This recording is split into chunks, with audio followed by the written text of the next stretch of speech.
When you're planning for your goal, what you want to accomplish, part of the planning strategy is really putting in a contingency plan, putting in a mitigation strategy. And the reason why you do this is that you want to have sort of these backup ideas, these backup plans in case you get into a common issue where it comes to your plan, so that you don't emotionally react at that moment, but you fall back on something you know that will help you.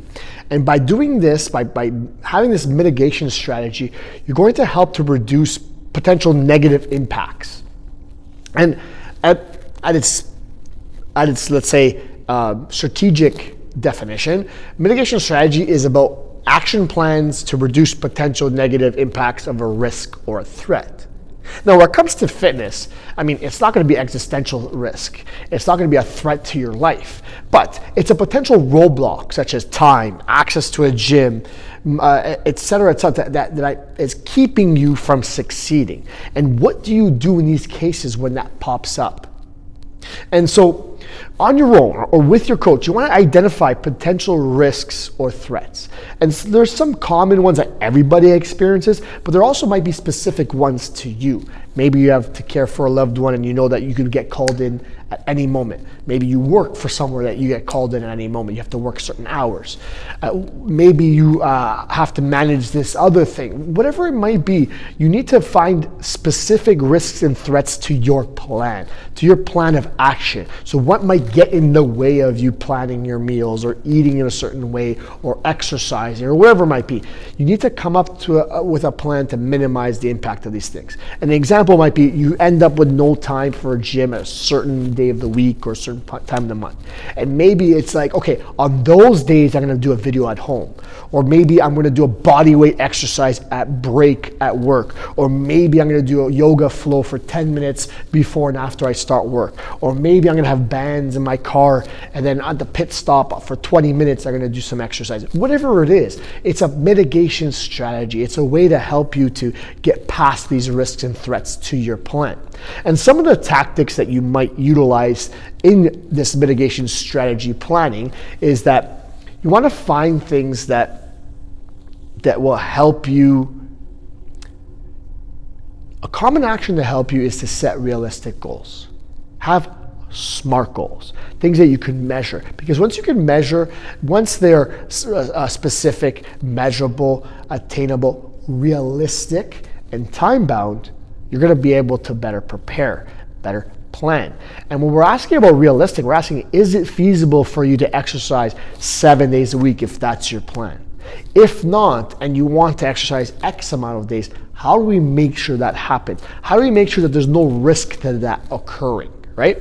Maybe it's creating a schedule, time blocking as an example. You might do it already for your doctor's appointments or for work meetings or for your kids' schedules. So why not do that for you and get consistent with it? Maybe it's finding a workout partner that keeps you accountable to going to these events, these specific exercise events, right? Maybe it's joining a fitness group that helps you provide accountability and encouragement. Maybe it's finding a way to track progress, because perhaps when you're tracking progress and you're keeping records of your progress, it can help you to be motivated not to find these time excuses or this gym access. Like it's easy to find excuses not to do it when you're not seeing changes and when you're not motivated. And tracking it's going to help you to motivate and celebrate your wins, so that when you're on that tipping point where it's like, okay, the weather's not good and I had planned to do an outdoor run, now I'm not going to exercise because I'm not seeing results anyways. Instead, if you're tracking, you're perhaps seeing some changes. You're like, okay, I know that I don't get to go for the run that I want to, but maybe I could use a treadmill in my condo gym. Maybe I could go for a 10-minute walk now, and then tomorrow morning I'll be an extra walk with the dog or something like that. Like, you find ways to move around this way that you're going to talk yourself out of it. Because a lot of these threats and risks to your plan are made up in your mind. They're time issues or access to certain equipment. Like, you don't need equipment. No one ever said you did. There's ways that you can come mitigate around that. So track your progress to help you stay motivated and to celebrate.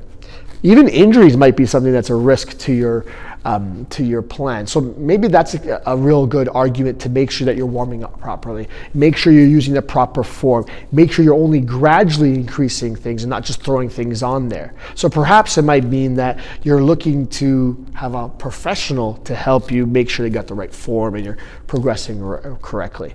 And finally, maybe it is that you have to pair activities. Maybe you know that you get stuck certain times of the week or the month where you have to go and watch an ailing parent. Maybe it's that you have to stay at work later because it's your turn to look at the IT programming and making sure it's working. I don't know. The point is that you might pair an activity with something else. So maybe like while you're there, you're going to do a set of planks every half an hour. You're going to do 2-minute plank. You do 5 jumping jacks. You're going to do what you can because you're already having to do this other activity. Maybe it's like, okay, my kid wants to watch a certain activity with me, or a sports event, or maybe it's watching a show. So maybe you could be walking on the treadmill watching the show while your kid is on the couch beside you watching the TV. Whatever it is, there's ways around it. There's strategies to mitigate for these potential barriers. And all I'm asking you is try to come up with them now before you end up getting and encountering them, so that you have some sort of a backup plan to fall back on and not this emotional, okay, forget it, I can't do it, might as well screw it up. And I'm going to say this, it's impossible to think about everything. I'm not saying that you're going to have to think about what happens if a meteor hits the earth. The point is that there's strategy. Okay, if I'm running out of time, maybe I can have this shorter workout. I'm not going to be able to meal prep. Maybe I can order from this delivery service and I can have them already pre-order or something. Maybe I can freeze these things and leave them in the freezer for myself. So there's ways that you can plan for potential issues without knowing the specific risk or threat. So get on that planning, get on that strategizing, and find a way to mitigate any potential risks or threats to your plan.